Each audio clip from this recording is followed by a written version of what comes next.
There once was a world where people and luxury fashion lived in harmony. For decades, luxury brands operated on trust. Trust in paying a premium for quality materials. Trust that you're paying for items crafted by some historic artisan somewhere in Italy. But over the years, some brands began to take advantage. Luxury brands began to implement aggressive price hikes. But as retail prices climbed, so did access to information. Consumers are now more informed about the production side of the fashion industry than they ever have been, which is when people started asking themselves, wait a minute, is that luxury bag really worth thousands of dollars? Is the quality of luxury jewelry actually any better than non-luxury jewelry? And how much do these luxuries really cost to make? In this video, we are uncovering what really goes on behind the scenes of the luxury fashion industry.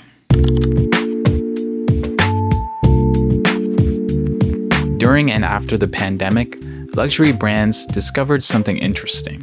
Demand didn't fall when prices increased. In many cases, demand went up. They were instead buying luxury pieces because it was more expensive.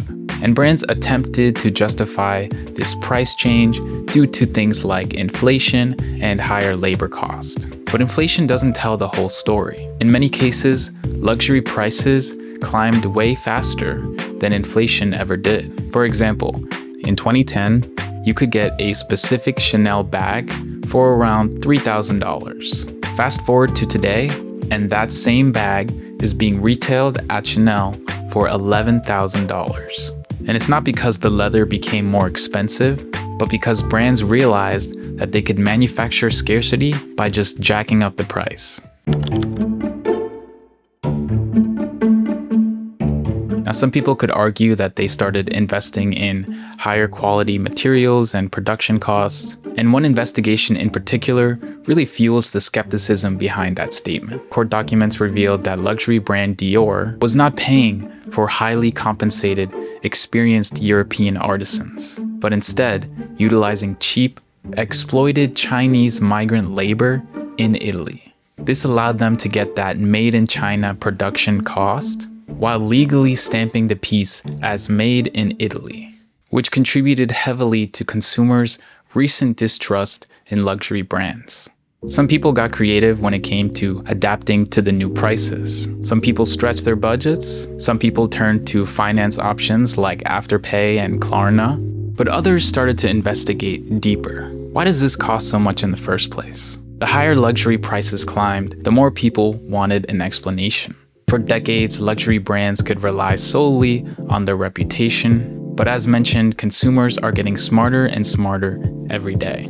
With the internet giving them access to factory tours, supplier interviews, manufacturing breakdowns, and direct material comparisons, suddenly the answers that were somewhat of a mystery before were just a few clicks away.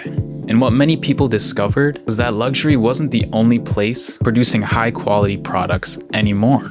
The level of quality that belonged almost exclusively to the luxury brands can now be achieved by many manufacturers across the globe. Which brings us to the main reason why I think people are questioning luxury prices, which is that the manufacturing advantage is shrinking. A lot of the older luxury brands built their reputation on having access to manufacturing that wasn't accessible to everyone.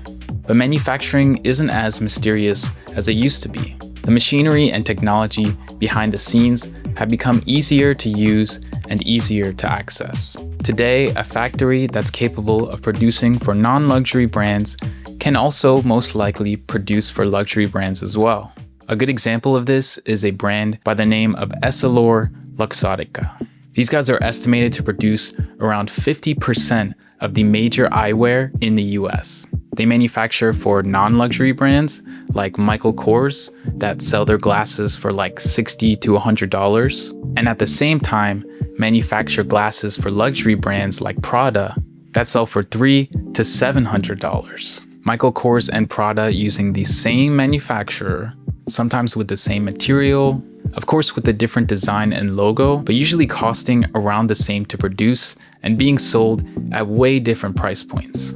Despite what marketing might suggest, luxury prices aren't always explained by better materials or even durability. Take this Balenciaga necklace for example.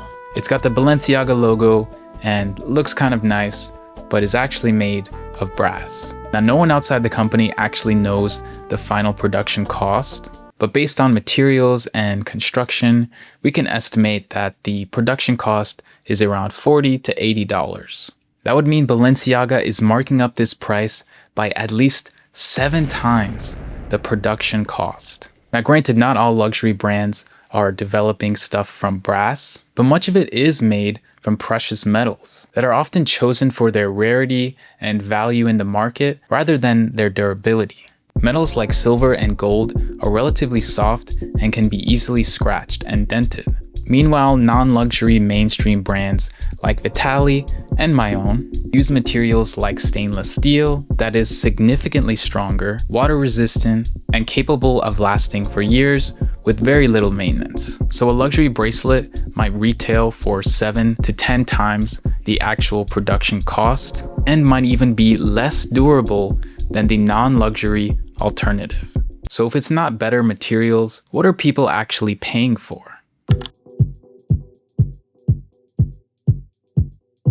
Luxury brands were never just selling products. They were selling something much bigger: status, exclusivity, fashion shows, celebrity endorsements, flagship store experiences, and the feeling that comes with owning something that's recognizable. In other words, the luxury price partially covers the product, but you're more so paying for the story, heritage, and branding more than anything else. And for some people, that story is worth paying for, but once consumers started understanding that more, that conversation changed. The question stopped being about how expensive the item is and became whether or not the item is worth it. And that's really what this comes down to, which is value. Luxury isn't necessarily a scam or overpriced. Many people genuinely appreciate the artistic design and want to support a brand that they enjoy. However, more and more consumers are being more intentional with their money and realizing that they can get 80 to 90% of the material experience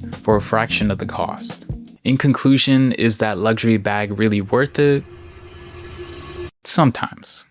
If we're talking strictly about materials and manufacturing, absolutely not. Luxury bags can usually cost as little as $150 and be sold for thousands. However, if you're the type of person to factor in its cost based on social status, exclusivity, and general design prestige, then the hefty price tag is probably worth the money. But as more industry truths start coming out, more and more people are deciding to opt for the more affordable alternative and using the price difference towards experience, travel, and things that they think are more luxurious to them than just a brand logo. Now, I'm curious to know if you guys feel that the logo and prestige behind the brand is worth the premium price, or are you more likely to buy the alternative and use the difference towards something like, I don't know, going to Japan?